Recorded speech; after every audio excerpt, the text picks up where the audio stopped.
I still remember the exact moment I realized my boss was trying to destroy my career. It was a Tuesday morning when she called me into her office and spent 45 minutes systematically dismantling a project I'd worked on for 3 months. But here's the thing.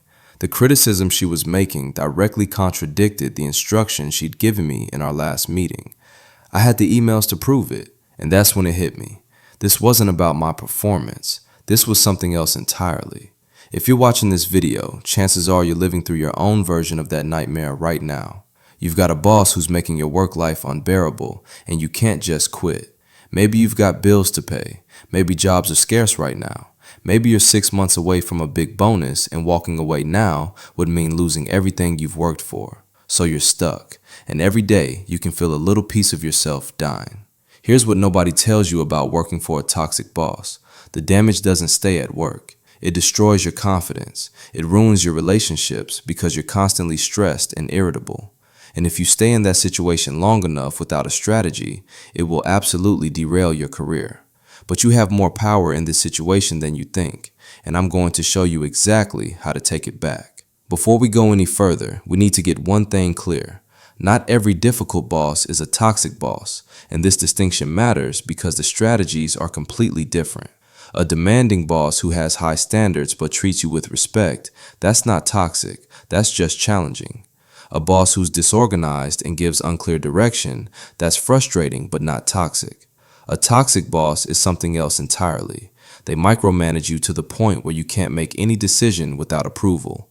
They take credit for your work. They criticize you in front of others. They gaslight you by denying things they clearly said. They show blatant favoritism. They set you up to fail with impossible deadlines or conflicting instructions, and nothing you do is ever good enough. You could deliver perfect results and they'd still find something to tear apart. If that sounds like your situation, then yes, you're dealing with a toxic boss. The very first thing you need to understand is this: it is never about you personally.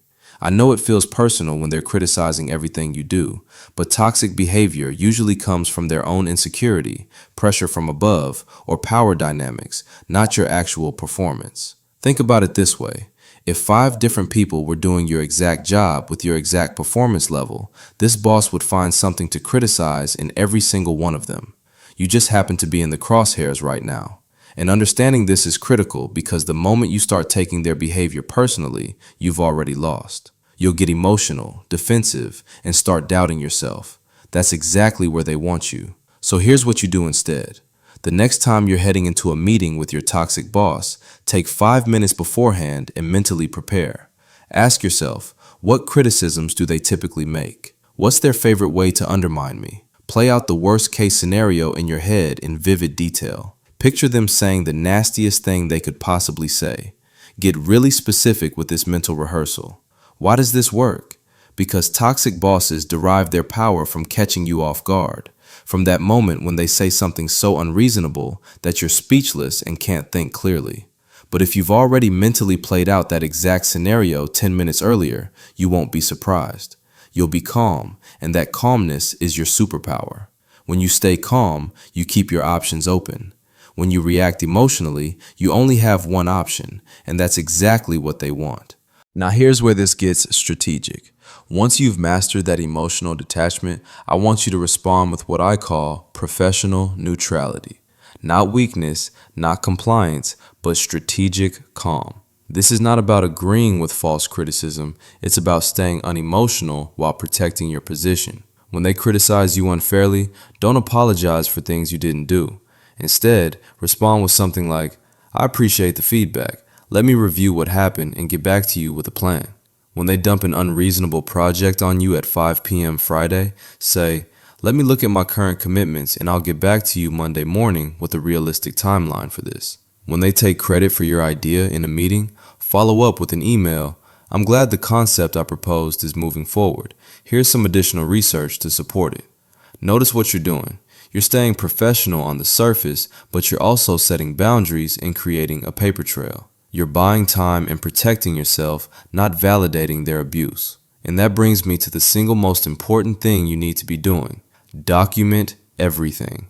Every conversation, every email, every promise they make, every time they move the goalposts. Here's how you do this effectively.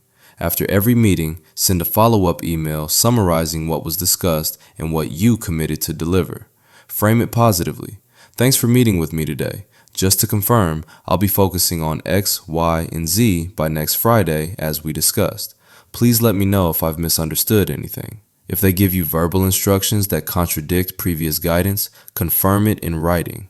Just wanted to confirm our conversation. You'd like me to change the approach from A to B. I'll make that shift starting today. Keep a private log of toxic incidents. Date, time, what happened, who witnessed it. Stay factual, not emotional. March 15th, staff meeting. Boss criticized my Q1 report in front of entire team, said the analysis was sloppy. This contradicts her written feedback from March 1st where she called it thorough. Why does this matter? 2 reasons. First, if you ever need to go to HR or defend yourself, you'll have evidence. Toxic bosses rely on your word against theirs, and they're usually better at playing political games than you are. Documentation levels the playing field. Second, documentation gives you psychological armor. When you know you've got receipts, it becomes easier to not take their behavior personally.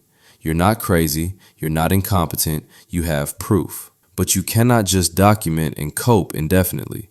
You need to set actual boundaries, and you need to do it in a way that doesn't get you fired. Here's the framework. First, pick your battles. You cannot push back on everything. Choose the boundaries that matter most. Maybe it's weekend work, late night calls, or public criticism. Pick 2 or 3. Second, frame boundaries as being in service of better performance, not personal preferences. Don't say, I need work-life balance. Say, I've noticed I do my best work when I can fully disconnect on weekends and come back recharged Monday. Would you be open to establishing a protocol where non-emergency weekend requests go into a Monday morning queue? Don't say, stop criticizing me in meetings. Say, I really value your feedback.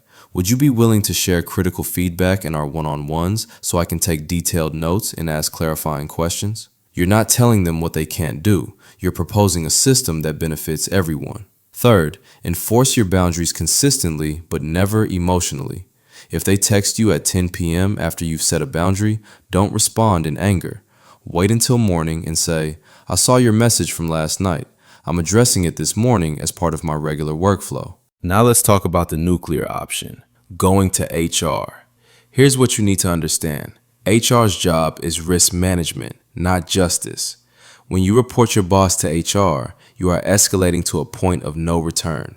Your boss will find out. Even if HR promises confidentiality, there's no way to investigate without your boss knowing someone complained. And unless your boss is egregiously violating company policy or law, there's a decent chance HR will do nothing, which means you've just painted a target on your back. So when should you go to HR? When you have extensive documentation of behavior that violates company policy. When the toxicity has crossed into a legal territory like discrimination, harassment, or retaliation. When you're already planning your exit and you want to create a paper trail. When you've tried every other avenue and the situation is affecting your health or safety. If you do go to HR, go in prepared. Not emotional and venting, but with a calm, factual presentation. Dates, times, specific behaviors, how you've attempted to address it, the business impact, and have a specific ask. Not make them stop being mean, but I'm requesting a transfer to another department, or I need clear documentation of my job expectations. For many of you, the better move is to start building your exit strategy while you manage the situation. And this is where you can actually extract value from this terrible experience. Right now, you're living through a masterclass in what not to do as a leader. Every single thing your toxic boss does that makes you miserable, write it down. Not just to document for HR, but to create your personal leadership anti-playbook. When they micromanage you and it makes you feel incompetent, you're learning that great leaders give autonomy. When they take credit for your work, you're learning that great leaders amplify their team's contributions. When they criticize you publicly, you're learning that feedback should be private and constructive. This is genuinely valuable. And if you're strategic about it, you can use this time to build skills that will serve your next role. Volunteer for cross-functional projects. Build relationships outside your boss's sphere of influence. Take on visible work that showcases your abilities. Quietly update your resume and LinkedIn. The goal is not to quit tomorrow in a blaze of glory. The goal is to methodically build your escape route while protecting yourself in the present. Here's the hard truth. If your boss is truly toxic, they're probably not going to change. That person who gets angry and belittles you has probably been doing that their entire career. So you need to make a clear-eyed assessment. Can you survive this situation for the length of time it takes to execute your exit strategy? If yes, then use every strategy I've given you. Stay emotionally detached. Document everything. Set boundaries carefully. Maintain professional neutrality while building your coalition and your escape plan. But if the answer is no, if this is destroying your mental health, if you're having panic attacks, if it's ruining your personal relationships, then you need to prioritize getting out even if it's not the perfect next move. No job is worth your health and well-being.